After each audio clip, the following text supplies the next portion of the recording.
അതേ, ഒരിക്കലും ഈ ഒരു ഹാബിറ്റ് എൻ്റെ ലൈഫിൽ ഉണ്ടാവില്ല. ഞാനിത് ചെയ്യില്ല എന്ന് വിചാരിച്ചുകൊണ്ടിരുന്ന ഒരു കാര്യം എൻ്റെ ലൈഫിൽ ഭയങ്കരമായിട്ട് ഹിറ്റ് ചെയ്തു. അപ്പോൾ ആ ഹാബിറ്റിനെ വീണ്ടും വളർത്തിയെടുക്കാൻ വേണ്ടിയിട്ട് എനിക്ക് വീണ്ടും വീണ്ടും സപ്പോർട്ട് കിട്ടിക്കൊണ്ടിരിക്കുകയാണ്. അപ്പോൾ ഇപ്രാവശ്യം എന്നെ നല്ല ഭംഗിയായിട്ട് സപ്പോർട്ട് ചെയ്യുന്നത് എൻ്റെ ഹസ്ബൻഡാണ്. വേറെ ഒന്നുമല്ല, ഒരു റീഡിങ് ഹാബിറ്റ്. അപ്പോൾ തുടങ്ങിയപ്പോൾ എന്നെ സപ്പോർട്ട് ചെയ്തത് എൻ്റെ അനിയനാണ്. അവനെനിക്ക് 2 ബുക്കൊക്കെ മേടിച്ചു തന്നു. ഞാനതൊക്കെ വായിച്ച് തീർത്ത് ചേട്ടായിയോട് പറഞ്ഞപ്പോൾ ഒരു ബുക്ക് മേടിച്ച് തരാമെന്ന് പറഞ്ഞ് കൊണ്ടുപോയത്. അപ്പോൾ ഈ 2 ബുക്കാണ് എനിക്ക് കൺസിഡറേഷനിൽ ഉണ്ടായിരുന്നത്. പുള്ളി എനിക്കപ്പോൾ 2 മേടിച്ചു തന്നു.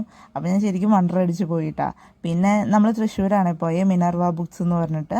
അവിടെ നിന്ന് ബുക്കൊക്കെ മേടിച്ച് ഇറങ്ങി കഴിഞ്ഞ് കഴിഞ്ഞപ്പോൾ പിന്നെ സൺഡേ അല്ലേ, പുറത്തിറങ്ങിയപ്പോൾ ഒന്ന് ചില്ലടിക്കണ്ടേ എന്നൊക്കെ വിചാരിച്ച് ഞങ്ങൾക്ക് പിന്നെ അധികം ചായ കുടിക്കണതൊന്നും ഇല്ലാത്തത് കൊണ്ട് ഞങ്ങൾ ഓരോ ലൈമൊക്കെ പറഞ്ഞു.